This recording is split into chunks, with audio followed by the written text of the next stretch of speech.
Welcome to TechTalks, a podcast where we explore how technology transforms the future. I'm Linda Ekwall, and in today's discussion, we will focus on carbon capture. Is it the remedy for the climate challenge? What technologies are involved, and when can we expect to see any significant impact? So, to start off the conversation, let's have our specialists introduce themselves. We start here. Hi, Linda. My name is Ulrich Schmitz. I work for Atlas Copco as a VP Marketing in the compressor business, dealing with the industry regarding centrifugal compressors and centrifugal expanders. Good morning, good afternoon, good evening to everyone. Hello, Linda. My name is Mercedes Hernandez. I am Vice President Marketing, High Pressure in Atlas Copco. I am responsible with my team of a diverse portfolio of different technologies to contribute to a low-carbon economy, and this includes hydrogen, biogas, but many also carbon capture technologies. Hello, my name is Uwe Zoellig. I come from the vacuum part of Atlas Copco, and I'm heading the market sector management. And in this, we are looking for developing new markets, new technologies, and carbon capturing is a quite vital part here that we are deeply looking at. Thank you all for joining me here in the studio. Let's start with the first question. Mercedes, can you please explain carbon capture to someone who's fairly new to the topic? Yeah, thank you for the question. Absolutely. You might see CCS, and this refers to carbon capture and storage. This also means a lot of different technologies to make sure that the carbon dioxide is captured and also stored underground, keeping it away from negatively contributing to climate change. Of course, this CO2, this carbon dioxide, is captured from large emission sources. It can be cement, power generation, hydrogen, natural gas handling, direct air capture, many different sources, large sources of emission. Okay, interesting. But then Ulrich, could you give us some concrete examples how this is done?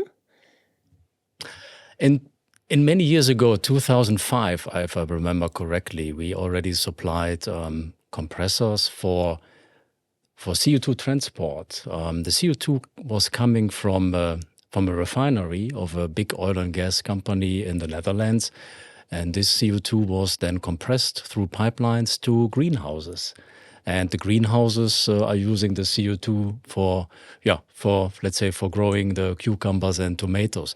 So that is one utilization, what we see in the market, which is established, which is ongoing, and that we can make the CO2 utilization. On the storage side, there's also projects already, let's say, happening and execution and installed. For example, in the United States, where we have, where the user of the oil and gas well, in case the well is depleting over the time, then they are injecting the CO2 into the well to stimulate the well again and to get more oil and gas out of it. So this is also a very, established application in the market. Today we see here, let's say, in the market that it's not enough what has been done over the years. So more needs to be done to fulfill the climate targets of Paris. So far, the number is changing, but it was like 45 million tons per annum is captured right now. And the statistics say it should be like 4 gigatons by 2035, which is 4,000 million tons. So there's a lot what has to be done over next years. Yeah. Yes, what Ulrich was explaining before, where a lot of usages of CO2, like you see them today, where the CO2 has a value. Okay, because you can use it for your greenhouse, you can use it for pumping out more gas from a fossil fuel. The good thing that this CO2 gas is then gone. Okay, so it doesn't come back, so we hide it. But more and more projects are ongoing today where you don't create really a value where you just hide it. That is then the storage part, because you fill up voids just to get rid of the CO2, which otherwise would be emitted to the atmosphere and make our climate change worse. So then I must ask, if you have a production site and you capture all this CO2, who pays for this? Because it doesn't come out any new products out of it. You say you just store it. That is one of the biggest challenges today, okay? Because storing CO2 costs money. Mm-hmm. And the prices differ widely depending on where you catch it and how you can store it. And alone the capturing processes, the costs for this are changing between, let's say, $20 per ton to $700 per ton. And someone needs to pay for this. And that is what I would say everyone who's emitting CO2, not from a not renewable source for sure, okay, must pay for this. And that are these carbon taxes, which are partly in discussion and partly they are there already, but the range is quite different. Some countries charge nothing and others charge you $100 per ton. But this money must be used then for the storage, to pay the storage. And the costs change widely depending on where you catch it. If you are in the cement plant, like mentioned before, you have a high enriched CO2. It's relatively cheap to catch it. But if you have direct air capturing, so you just take this 50 ppms out of the air, it costs much more. Well, Uwe, is absolutely correct what you are saying. And just to go a little bit further on the business model, for instance, of these installations that they do direct air capture and inject this CO2 underground, the business model becomes viable because they sell these offsets. So every corporate citizen or individual citizens through websites, they can buy these offsets. And this is how the business model of those applications and those corporates, it becomes viable. So if I, as a citizen, emit a lot of carbon then into the atmosphere, could I just do some offsetting and it's all fine? Yes, this is reality today. This can be possible for individuals and also for corporates. And I think that is also a mix, because all those companies that they are buying the offsets, they are also having other initiatives. The benefit of buying the offsets is that these other companies, they can capture CO2 in a very big scale. Continuing on the same topic, what role can carbon capture play in reaching global net zero emission, Mercedes? A main role. In reality, carbon dioxide is essential to keep Earth at a livable temperature. So for many, many billions of years, there has been a natural carbon cycle in perfect balance, because there has been sinks that they could absorb the carbon dioxide emitted organically by decomposition or wildfires, volcanic eruptions, etc. And these sinks, for instance, it has been the oceans, soil buildup, photosynthesis, and other things. They have been keeping Earth at livable temperature. What is happening is that from 1958 that we are measuring the CO2, and there was 300 ppm, 0.03% of CO2 in the atmosphere, to today that we are above 0.04%, 400 ppm, it means that this balance is not there anymore. And this is due to the man-made CO2. So what happens if we go to a point that drastically we cannot live like we are living now? And this point is 500 ppms. So if you see in 80 years, we are arriving more than 400. So very, very soon, with the way of living today, it will be that if we don't do anything, we will achieve this point where drastically this way of living will change. But there is hope. And the hope is carbon capture, storage, and also utilization. And for that, we need to create, is a must, to create an industrial carbon cycle where the man-made CO2 has been captured, has been transported either to the underground sites or to other places to reuse it, and that this will restore our balance. So this is what we call CCUS? Exactly. Carbon capture, utilization, and storage. This means the whole industrial carbon cycle. So now we catch the carbon, we have stored it, and we are also talking about how to reuse it. But then Ulrich, could you maybe come up with some suggestions or explain what it could be reused for, what purpose and what type of products that could be? Yeah, let's say on the usage side, we touched on it a little bit before. There is those greenhouses which could, let's say, utilize CO2. But there's also a very interesting application which is also related to photosynthesis, and this is the bioenergy. And while we talk, there is a project even ongoing here in Stockholm with a company. They're using biomass, so the biomass is absorbing CO2 through the photosynthesis, and that biomass is then used in a bioenergy plant together with carbon capture. And so this will give then a so-called BECCS project, which is then, at the end, then causing negative emissions. So that is also very interesting, application coming to the industry, to, let's say, to avoid or let's say to reduce CO2.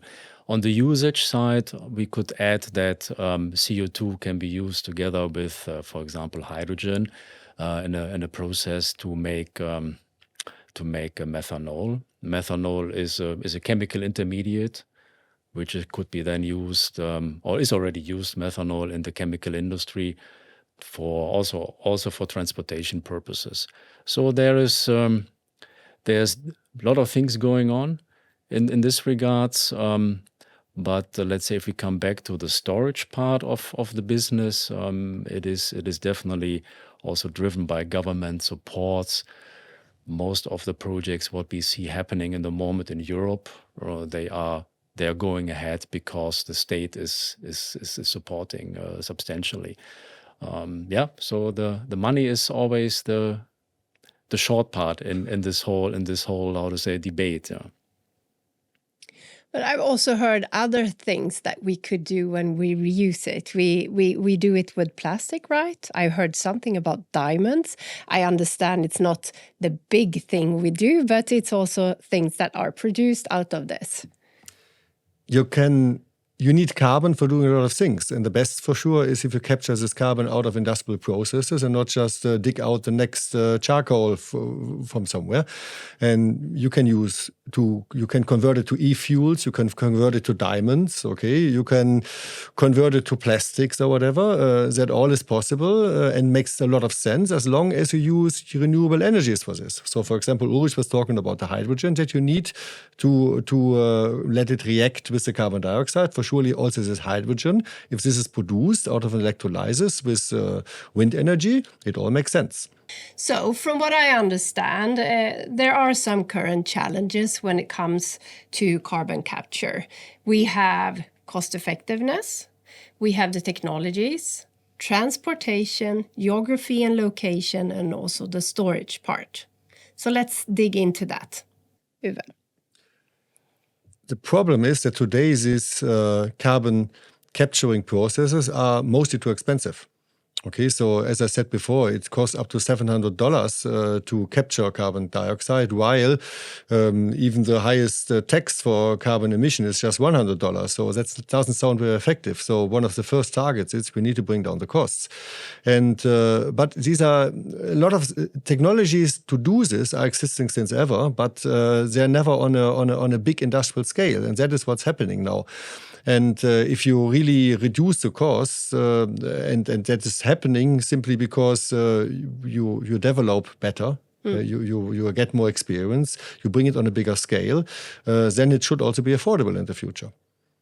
So, but that is in target. We need to bring down the costs. And when I have you talking already, can you also explain the technology part of this? Well, there are different technologies, and I'm more focused with my role on the capturing, okay, and it depends on where you capture it. Okay, if you are in a factory emissions where you have high concentrations of carbon dioxide, it's a completely different story than if you go to direct air capturing where you just have these few ppms which are in the air. But at the end, it all goes down either to pressure swing application, for example, or to membrane processes. So you need to separate the gases from each other. That is then the real technology. Some could be supported, by the way, from vacuum. So a vacuum is something that makes desorption of a sorbent bed more efficient. Okay, but vacuum costs money, and the question is always: is it sufficient to have a PSA, pressure swing application, or do you need to switch to a VPSA, vacuum pressure swing applications, where the desorption rate is better, but you need to add additional technology? And with membrane processes, can you work with overpressure against atmospheric pressure on the other side of the membrane, or should you lower the pressure by a vacuum system? Okay, so and a lot of these membrane processes are existing, but how to use them specifically on a big scale, most efficient, that is where the fine-tuning is ongoing. And we will see in the next years a lot of fine-tuning, which will make this process at the end also as efficient as they can be. And how about the compressors then? Yeah, what we saw and learned over the last years that the industries who are emitting CO2, let's say, on a higher, let's say, percentage, like ethanol or hydrogen, or also cement, that those industries have a higher, how to say, chance to move ahead, because, as Uwe already said, the higher the CO2 concentration in the gas, the more easy it is to get the CO2 out of the stream. So those industries we see, and it's already happening also for the compressor for the compressor business. And the processes what have been mentioned by Uwe, the membrane technology is moving ahead. The adsorption processes are moving ahead. We see those going on, as well as the classical process, which is the absorption process, also called the amine process, that is used since a long time. The disadvantage of the amine process is that you need to reboil, or you need to have a reboiler, means you need to have steam. And if you need steam, then you need to burn something again. So people who want to fully decarbonize the operations, they try to avoid this process. And you mentioned this before, Mercedes, you talked about transportation. What is the challenge with that part then? Transportation, as we have said, is essential, because the capturing of this CO2 needs to move to somewhere else. And to move that, we said there are three modes. Pipelines, can be by ships or can be by trucks. If we use pipelines, that is the ideal mode of transportation for very large emissions, the benefit of doing that is that the operational costs, because of these large volumes, are very low. However, the capex, the capital expenditure, is the highest. And also, it has been created a new value chain because there are multiple stakeholders. Can be a lot of corporates, can be governments, etc. And the challenge there is to move the project along, and it can take time. Another challenge, besides the pipelines, can be other kind of infrastructures, like the CO2 hubs, that they are the hubs where the CO2 is gathered by all the different companies that they are capturing CO2. This needs to be gathered in this hub. And also there, we see that projects, they get a little bit slower because this requires space and requires investment, etc. We also had geography and location, Uwe. What is the problem with that then? As always, it depends on where is the CO2 emitted first, okay? And it's quite easy. If you have a cement plant, okay, and you have a high emission of CO2, you should capture it there. That's at the point where it's coming out, and that's quite easy. But if you go with your car from A to B, I mean, you don't have in your muffler at the end a CO2 capturing device, okay? So that's hard to capture. Surely, if we all use electric cars, that would be better in the future, but we're far off from this.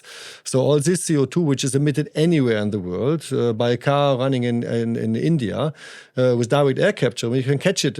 You can capture it anywhere in the world. So you can capture it at the North Pole if you like. And for example, this project, which is just ongoing, this Mammoth project in Iceland. Okay, why is it there? It's there because there you have the energy, because they can get renewable energy from renewable sources there. And second, you have underground the right location to store the CO2. Okay, so either you capture it where it's emitted in a big amounts, or you capture it, or you have your plant where you can directly store it. So to avoid transportation, because Mercedes already thought transportation is a challenge. Okay, and if you get it out of the air, you should directly pump it down where you are, because then you avoid transportation. So what you are saying is, if we send out a lot of carbon in the atmosphere, you can capture it anywhere. It doesn't have to be where it's located. No, anywhere, because the atmosphere is transporting it for free, more or less. And it's also, for example, you also can extract carbon dioxide out of the sea. Okay, and also there, it doesn't matter where you get it out, as long as you get it out and you store it. That is the main challenge. And the final one then, it's the storage part, Ulrich. Yeah, the storage part, very important part of the whole value chain for this, let's say, the CO2 after capturing, transportation, then the storage. So people who are, let's say, developing those storages, they need to get assurance from the transportation side and from the, capturing side that the storage can be utilized. So there's a need for good interaction and planning of all those steps between capturing, transportation, and storage. So you can't really look at storage itself, right? Countries who are basically producing oil and gas, they have storage available, right? That's what we said before. So there's storage available, and countries who have maybe no storage available, they will maybe put it on a vessel, on a ship, and ship the CO2 to other countries. So there will be a lot of trading going on, and in this regards, there's a lot of opportunities for the industry to come up with ideas. What also plays an important role is the legislation. In some countries, it's difficult to get approval, or maybe even no approval. I realized in Germany they just put a carbon management plan, so to allow storage in Germany in the future. So that was not the case. In other countries, you even get money if you put CO2 underground. So it's very, very different, very, very diverse, and country specific, and a lot of factors which play a role for this. Yeah. Uwe, can you shed some lights on the latest developments relating to carbon capture? I think, as we discussed before, most technologies, the base technologies, are existing since long. So there is not really something golden shiny coming up now to capture in a different way. It's more, again, fine-tuning about this process, making them more efficient, etc., and really bringing them up to a big scale. Okay, because today they are mostly in small factories or whatever, but today you must capture millions and billions of tons, which is a different story. Yeah, and that's actually what I would like to ask Mercedes then. Do we have any applications within this technology that Uwe is talking about? Yes, absolutely. I really agree, Uwe, what you are saying. There are many projects to make technology more efficient in every part of the CCUS. So in the capture part, you have new amines, new absorbents to make capturing of the CO2 more efficient. In the storage part, also there are many innovations. As Uwe was saying about this project in Iceland, there was a breakthrough study made on how to inject this CO2 in these rock formations, these volcanic rock formations, where with a specific process, this CO2 can be injected with 20 bar instead of before with 100 bar with much more energy consumption, etc. And this innovation makes the mineralization of CO2 into the rocks in only 2 years. While geologically speaking, in geological terms, this could take many, many years. So this kind of innovations is to make sure that we are much more efficient. And when it comes to utilization, as you are asking, I just want to point out again, when Mercedes was talking about mineralization, it means you turn the CO2 into a stone, okay, and then it's gone. Or it's gone for the next million years until we dig it out again or whatever. But that is really storage. So it's a stone underground. Yes. Absolutely. Yeah. Gone. So you're not building any new mountains. No, what was before oil, okay, and then we burned it, CO2 into the air, we catch it somewhere and we put it into a stone and it's gone again. So that is the industrial cycle that Mercedes was talking about. Mm-hmm. So then, to sum this up, do you see any promising future for carbon capture, Mercedes? There is a long way to go. There are 40 billion of tons per year emitted currently.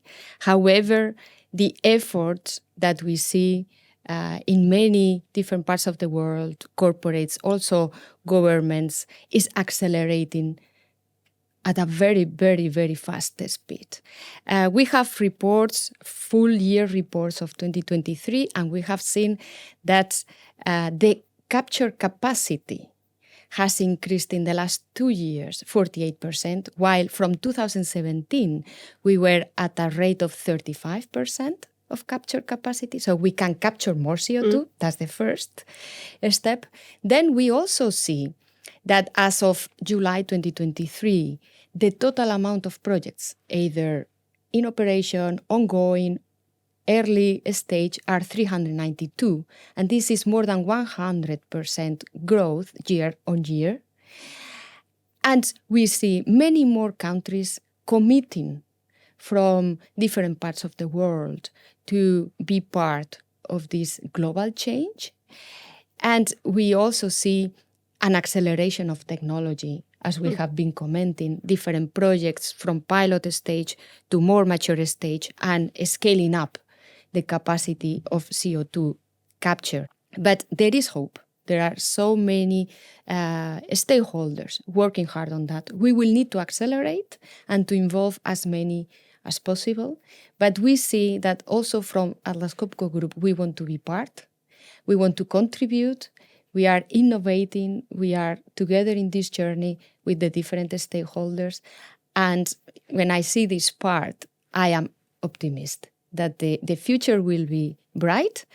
But we need to really contribute very hard on that. And that's what we are doing. But then I guess we need our own technology as well.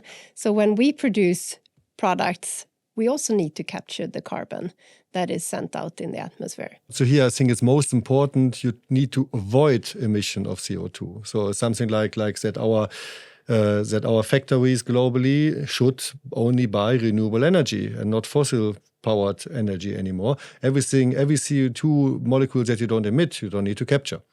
Okay, but on a global scale, it's not possible to reduce all CO2 emissions to zero. So that's a dream.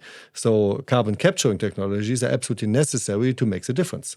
Short and midterm, the carbon capture is definitely the solution to achieve the climate targets so that the hard-to-abate industry, what they call it, the cement, steel, chemical industry, can still, continue to produce, right? So we need them to produce the products and the energy, but we also want them to become more clean. So this is the way, short and midterm, before, let's say, other technologies take over.